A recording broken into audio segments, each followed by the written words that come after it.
Next, we have the, I'm sorry, oh, didn't even. Can I sign the sheet after I speak? I'm focused. You can certainly speak, yes, absolutely. Just announce your name first and where you live. Mike Winterode, I live at 300 Showen Road. Okay. I wanted to talk about Resolution 2026-10, which I have no doubt is in response to the uproar over ICE operations in Minneapolis. And while the deaths of both Renee Good and Alex Preddy were indeed tragic, they were also avoidable, and that is the lesson that we can all learn here from Minneapolis.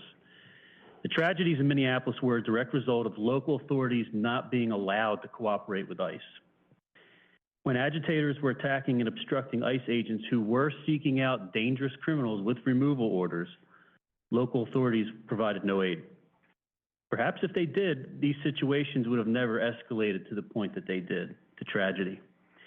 Now, I have seen some anti-ICE protesters here in Exton on 2 different occasions, not to the scale of Minneapolis, but twice they were down outside of Exton Beverage.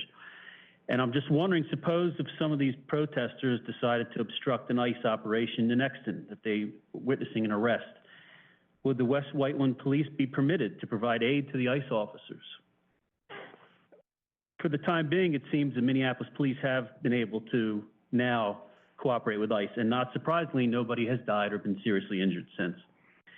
Now, I have one other question about your resolution. It states that you will not commit time and efforts towards immigration enforcement. Well, what if ICE comes to you and requests information assistance on the whereabouts or potential location of an illegal alien? Will the West Whiteland police not comply? You need to realize that illegal aliens are unvetted. We know nothing about their background, nothing about their criminal history, or their potential as a criminal threat. And just because they may be employed does not make them innocent, harmless people. Just ask the family of Molly Tibbetts.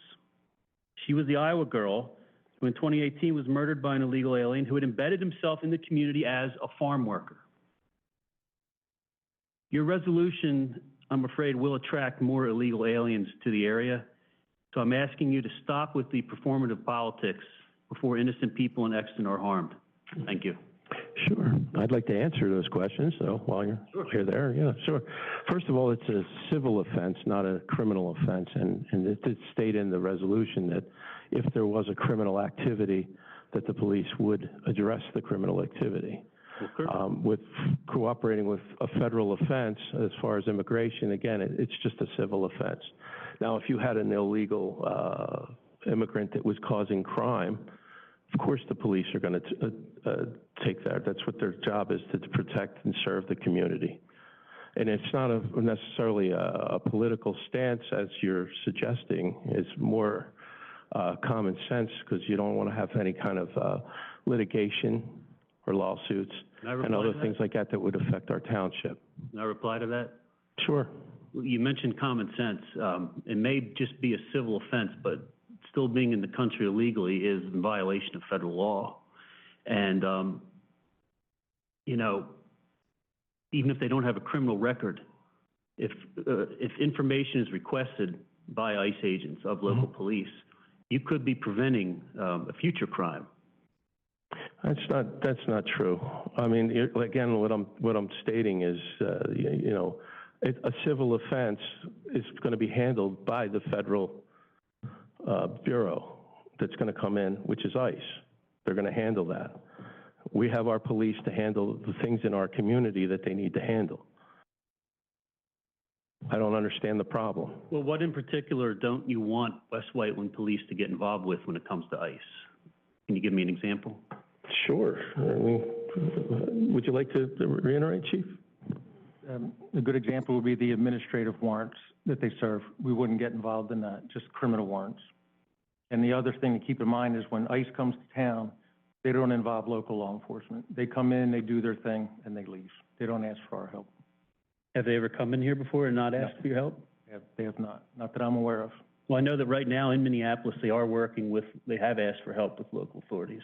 Okay. So that'd be a good move. Okay. All right. Thanks. Any other public comment? Yeah.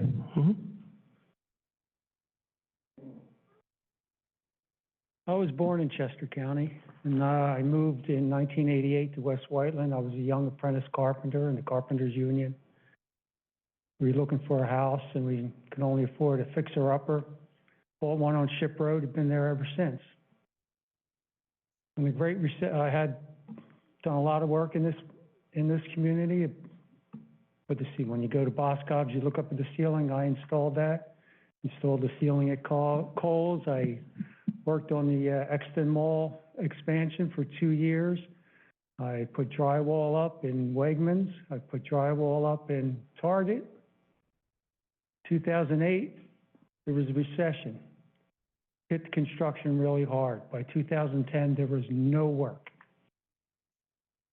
So as a union carpenter, you can get work two ways. You either buy through the hall, nobody was getting work.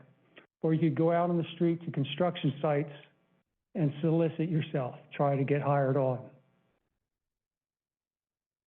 Day after day after day, I would hit job site after job site all the way in Chester County. The biggest job that was going on was at the corner of 202 and 322. It's a huge shopping center. I'm sure everybody's familiar with it. I walked on that job, and store after store I found little brown men with carpenter belts. The hammers were this far off of the ground, doing the work that I had been doing in Chester County for 25 years. I walked up to them and I said, "Take me to your foreman. I'm looking for work." No speak English. They were illegal immigrants in this country doing work that I have been doing for 25 years, and now I'm risking losing my home in Chester County. You people who like illegal immigration because it doesn't affect you. If you were a teacher and they were importing thousands, millions of teachers into this country, the teachers union would be up in arms and there would be no problem. If you were a lawyer and millions of lawyers were coming into this country illegally, that would have been stopped day one. Business people probably like it because they get cheap labor. They can exploit the cheap labor, bring the illegals in. That's my story. I'd like to make a comment on that. Sure. First of all, accusing us of liking illegal immigration is Supporting it. I'm not supporting any of it. Oh, Never yes, once. you are. This That resolution isn't supports supporting. illegal No, it's not. It's not supporting any of it. It has nothing to do with your job. It has nothing to do with any of that. It doesn't. It has Let me to do with explain why. civil and criminal. I'll explain why. You're creating a sanctuary Okay. township. All right. We're not creating a sanctuary township. What happens if Why did you do it then?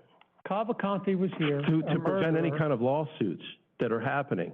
You know, it's a pretty hostile area right now with ICE and coming in and ripping people out of homes and tearing families and you, People at homes are going after criminals. are they? Are they? Yeah, they're going after, okay, all right, Yes. Law enforcement. gotcha. Law enforcement. Your brothers and sisters are hostile. If you have to, sir, Please talk to that man Sir. and explain. You were trying. Sir. Your thin line protects everybody. And your beacon of light brings them in. Okay, It is clear as day. Democrat, Democrat, Democrat, Democrat, Democrat. and what are you, a Republican? So you're obviously bringing that, right, so, It's the sovereignty of borders. okay, so I got you, okay, I got where you're coming, yeah, I do, okay? Very dismissive. I'm not dismissive. No, I'm not, no, you're not having a conversation. You're pointing a finger, saying that I'm all for, Lost his livelihood. you're saying that I'm all for illegal immigration, and I'm trying to figure out where that even came in. I have a few questions that might put, All right. I have a question that might shed some light on why I believe that. Gotcha. Under this resolution, I'm on a Zoom meeting, wait a minute. can you please mute her? Okay. Well, then I asked the police chief- The Republican people wanted to go there to complain about,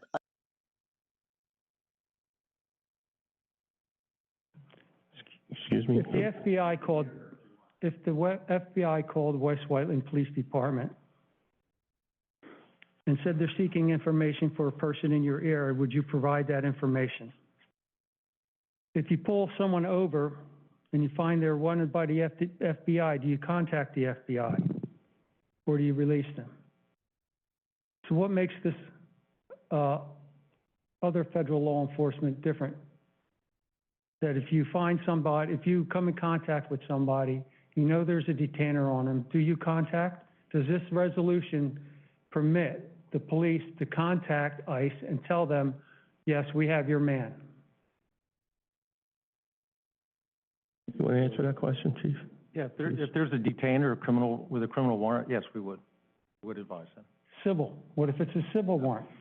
What if the detainer just says, so if somebody is wanted, has a detainer for someone who has been previously deported, and you pick them up for anything, and you find out there's a detainer on them, do you look at it and say, oh, it's civil, so we're not going to call them? Oh, criminal, we'll call them. We might notify them, depends if we have charges on them ourselves. So if we have criminal charges on that person, we're going to process them like we would anybody else. Okay, so if you pick someone up on DUI, Yeah, they will be charged.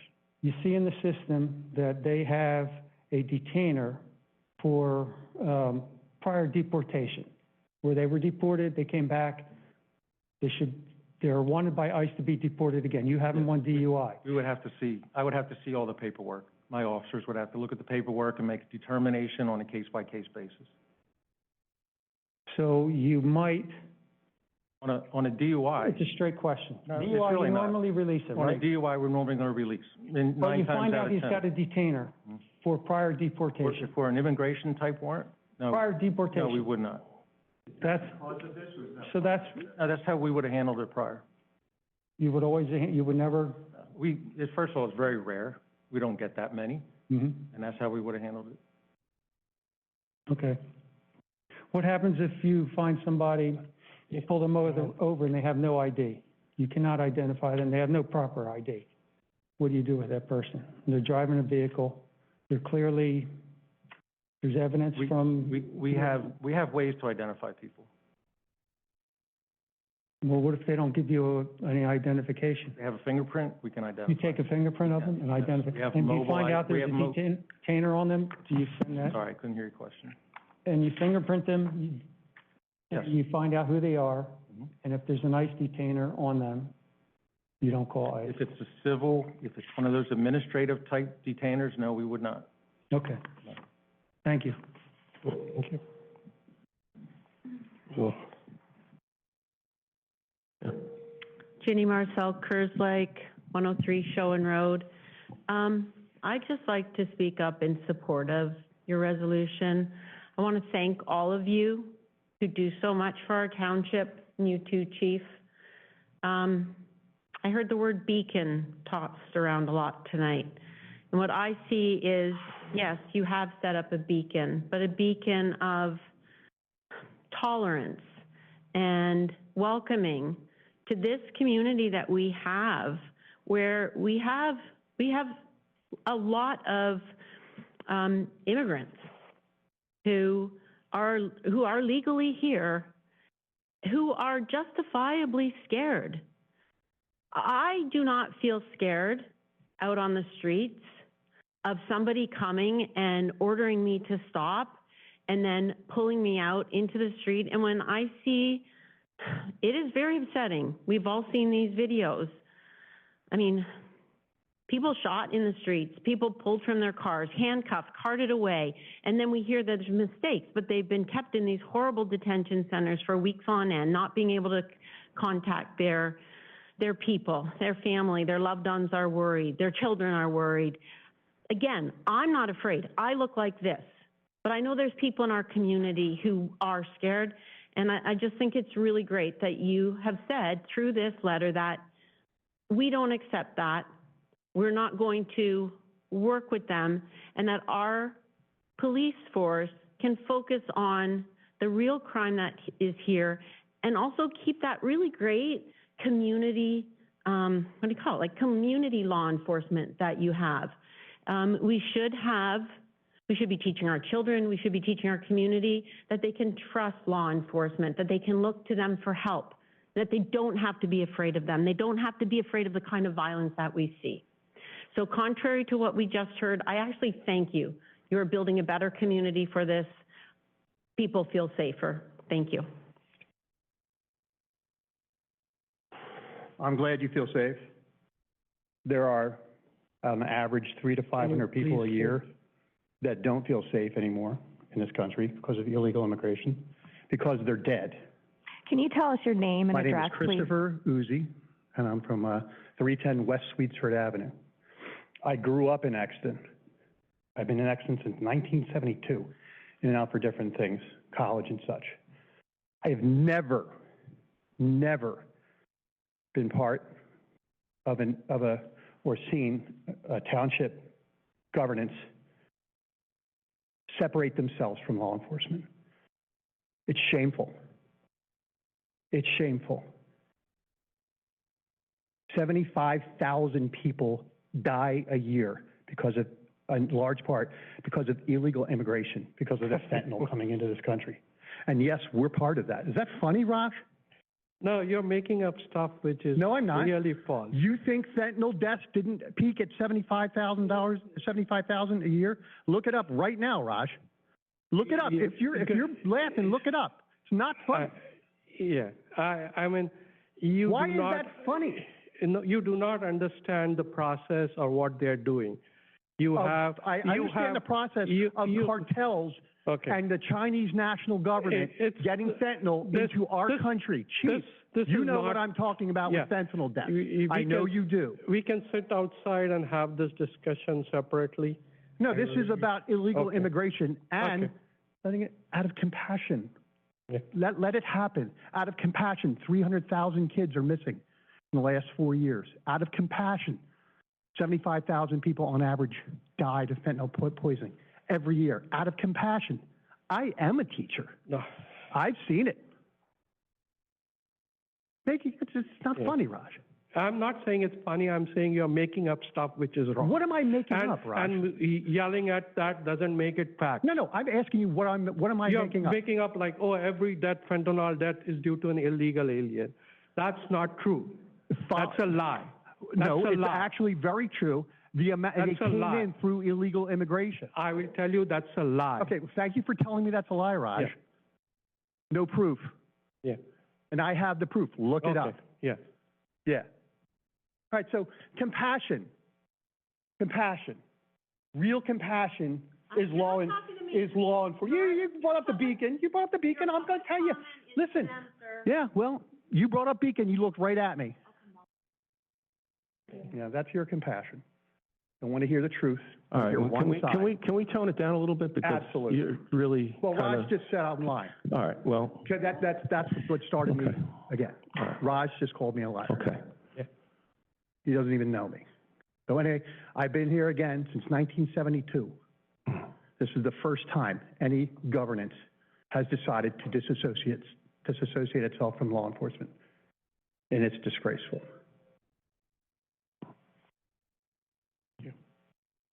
All right. Any other public comment?